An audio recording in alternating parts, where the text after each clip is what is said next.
हम सभी देखते हैं कि यूरोप और एशिया इन दोनों में कितनी बातें एक दूसरे से भिन्न हैं और कितनी एक दूसरे से मिलती जुलती हैं।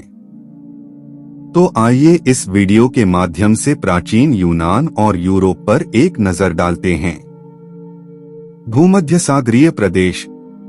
समकालीन समय तक भूमध्य सागर के चारों तरफ के देश ही यूरोप समझे जाते थे। हमें प्राचीन जमाने के यूरोप के उत्तरी देशों का कोई हाल नहीं मिलता।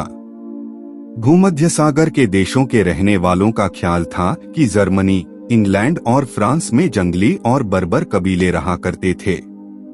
यहाँ तक कि लोगों का ख्याल था कि शुरू के जमाने में सभ्यता भूमध्य सागर के पूर्वी हिस्से तक ही सीमित थी। लेकिन मिस्र, जो अफ्रीका में है, यूरोप में नहीं, और नोसास ही पहले देश थे जो आगे सभ्यता बनाने के क्रम में बढ़े। धीरे धीरे आर्य लोग एशिया से पश्चिम की ओर बढ़ने लगे और यूनान तथा आसपास के मुल्कों में फैल गए। ये आर्य वही यूनानी हैं जिन्हें हम प्राचीन यूनानी कहते हैं और जिनकी तारीफ करते हैं। ये आर्य लोग उन आर्यों से बहुत अलग नहीं थे जो शायद इसके पहले भारत में उतर चुके थे। लेकिन बाद में धीरे धीरे इनमें परिवर्तन हुए और धीरे धीरे आर्य जाति की इन दोनों शाखाओं में दिन पर दिन ज्यादा फर्क होता गया। भारतीय आर्यों के ऊपर उससे भी पुरानी भारत की सभ्यता यानी द्रविड़ सभ्यता का और शायद उस सभ्यता के बचे खुचे हिस्से का बहुत असर पड़ा, जिसके खंडहर हमें मोहनजोदड़ो में मिलते हैं। आर्यों और द्रविड़ों ने एक दूसरे से बहुत कुछ लिया और एक दूसरे को बहुत कुछ दिया भी, और इस तरह इन्होंने मिलजुल कर भारत की एक मिलीजुली संस्कृति बनाई। यूनान से यूरोपियन सभ्यता का जन्म होना। इसी प्रकार यूनानी आर्यों पर भी नोसास यानी नीनीवे की उस पुरानी सभ्यता का बहुत ज्यादा असर पड़ा होगा, जो कि यूनान की भूमि पर इनके आने के समय खूब जोरों से लहरा रही थी।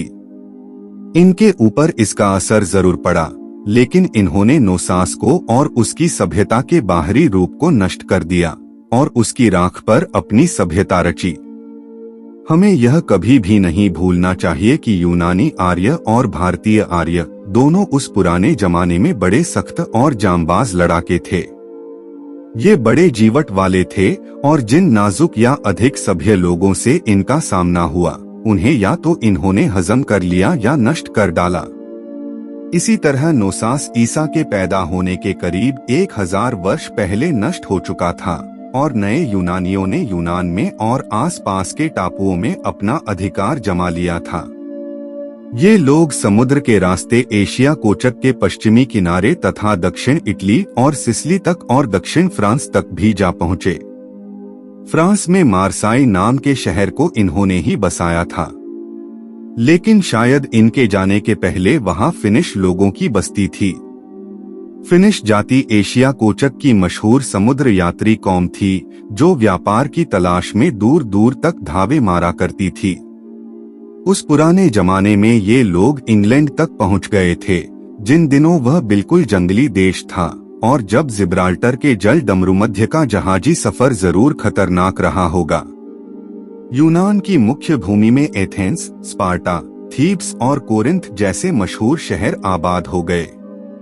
यूनानियों के जो उस वक्त हेलेंस कहलाते थे, पुराने जमाने का हाल इलियद और ओडेसी नाम के 2 महाकाव्यों में बयान किया गया है। ये दोनों महाकाव्य हमारे देश की रामायण और महाभारत की तरह के ग्रंथ हैं। कहते हैं कि होमर ने जो अंधा था, ये काव्य लिखे थे। इलियद में यह किस्सा बयान किया गया है कि किस तरह सुंदरी हेलेन को पेरिस अपने शहर त्राय में भगा ले गया और किस तरह यूनान के राजाओं और सरदारों ने उसे छुड़ाने के लिए त्राय के चारों तरफ घेरा डाला। और ओडेसी त्राय के घेरे से लौटते वक्त ओडेसियस या यूलियस के भ्रमण की कहानी है।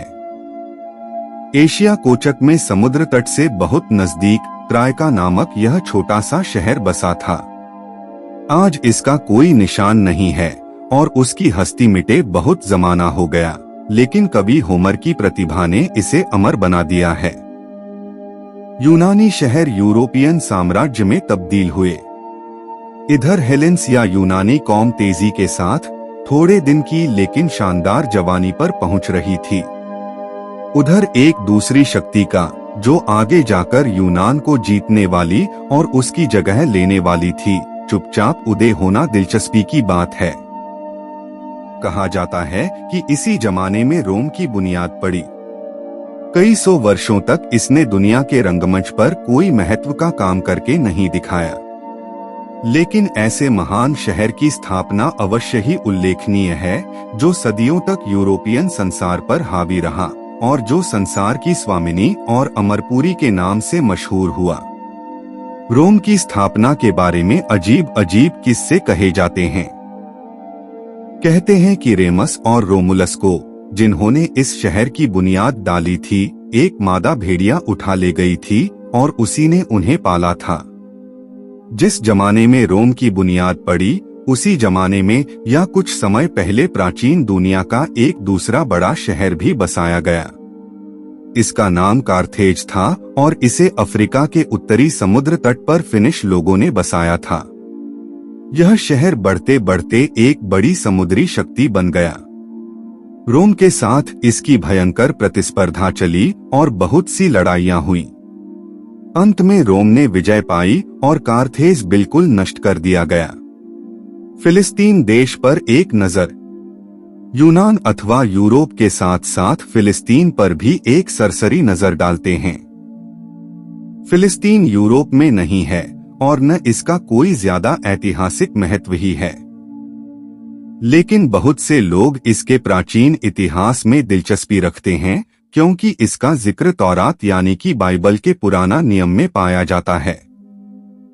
इस कहानी का संबंध यहूदियों के कुछ कबीलों से है, जो इस छोटे से देश में रहते थे, और इसमें बताया गया है कि यहूदियों को अपने दोनों तरफ बसे हुए शक्तिशाली पड़ोसियों बाबुल, अशर और मिस्र से कितने झगड़े करने पड़े। अगर यह कहानी यहूदी और ईसाई मजहबों का हिस्सा न बन गई होती, तो शायद ही किसी को इसका पता चलता। जिस समय नोसास नष्ट किया जा रहा था, फिलिस्तीन के इजराइल भाग का बादशाह सालूस यानी शाऊल था। इसके बाद दाऊद और फिर सुलेमान हुआ, जो अपनी अक्लमंदी के लिए दुनिया में बहुत मशहूर है। तो आपने इस वीडियो में बहुत ही संक्षिप्त ढंग से यूनान, रोम और यूरोप की प्राचीन सभ्यता का इतिहास जाना। आपने जाना कि किस तरह यूनान का असर रोम पर पड़ा और फिर रोम का असर पूरे यूरोप पर पड़ा, यानी कि पूरी यूरोपियन सभ्यता के जड़ में प्राचीन यूनान की संस्कृति ही विद्यमान है। हमें आशा है कि यह वीडियो आपको पसंद आया होगा। इसी तरह की और अधिक ज्ञानवर्धक वीडियोज देखने के लिए कृपया नॉलेज ऑन टॉप चैनल के साथ जुड़े रहिए। धन्यवाद।